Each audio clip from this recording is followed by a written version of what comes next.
नमस्कार, आप देख रहे हैं ब्रेकिंग बिहार। तरारी सीट को लेकर के भारतीय जनता पार्टी ने सस्पेंस समाप्त कर दिया है। जी हां, तरारी सीट को लेकर के अपना उम्मीदवार घोषित कर दिया है बीजेपी ने। और जब से प्रशांत किशोर ने एसके सिंह को अपना उम्मीदवार बनाया, तब से कयास लगाए जा रहे थे कि अब जल्दी ही घोषणा होगा। हालांकि कल से ही जिस प्रकार से नॉमिनेशन शुरू हो गया है, तो अब सभी लोगों को, सभी पार्टियों को अपने प्रत्याशी की जल्द से जल्द घोषणा भी करनी है।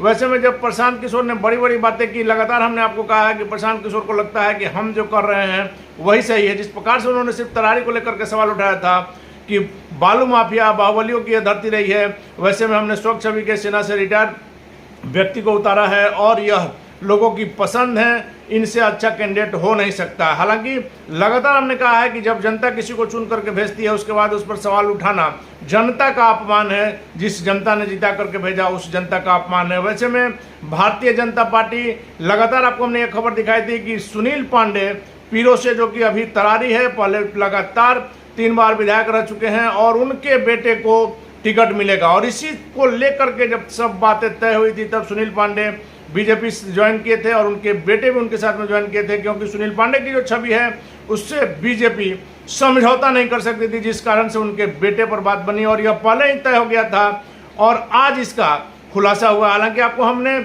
शुरू में ही बता दिया था कि सुनील पांडे के बेटे ही बीजेपी से वहां के तरारी से उम्मीदवार होंगे, और आज हमारी उस खबर पर, ब्रेकिंग बिहार की खबर पर भारतीय जनता पार्टी ने भी मोहर लगा दिया। लेकिन सवाल उठता है कि क्या कुछ होगा तरारी में। लगातार आपको हमने यह भी बात कहा कि तरारी सीट सबसे हॉट सीट हम मान रहे हैं इन चारों सीटों पर जो उपचुनाव हो रहे हैं। वैसे में तरारी सीट पर क्या होगा, क्योंकि सुनील पांडे का पूरे शाहबाद में एक अपना अलग प्रभाव है। प्रशांत किशोर की अग्नि परीक्षा है। इस अग्नि परीक्षा में प्रशांत किशोर क्या कुछ कर पाते हैं, तो देखने वाली बात होगी।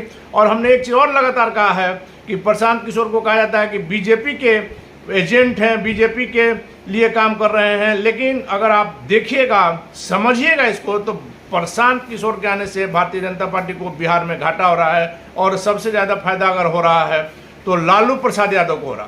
और जिस प्रकार से प्रशांत किशोर घोषणा कर रहे हैं, उनकी कथनी और करनी में भी अंतर आ रहा है। युवाओं के लिए बड़ी बड़ी बात कर रहे थे, लेकिन जब टिकट देने की बात आई तो देखिए आप कितने बुजुर्ग को टिकट दिए हैं। और कभी भी यह पैमाना नहीं हो सकता है कि सेना से कोई रिटायर किया हो, कोई कहीं किसी बड़े पद से रिटायर किया हो तो वह अच्छा आदमी होगा। क्योंकि नेता बनने के लिए लोग बड़ी बड़ी नौकरियां छोड़ करके, बड़े बड़े व्यवसाय छोड़ करके आते हैं, और ऐसे कई उदाहरण हैं।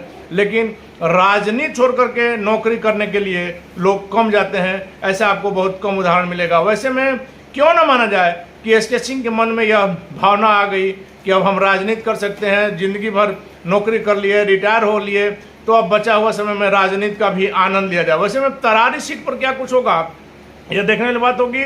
और सुनील पांडे, एसके सिंह और महागठबंधन में वहां से माले के जो उम्मीदवार होंगे, उनमें कितनी टक्कर होती है। प्रशांत किशोर अपनी अग्नि परीक्षा में कितना पास होते हैं, सुनील पांडे अपनी लोकप्रियता का कितना फायदा उठा पाते हैं, यह देखने वाली बात होगी। फिलहाल आप बने रहें ब्रेकिंग न्यूज।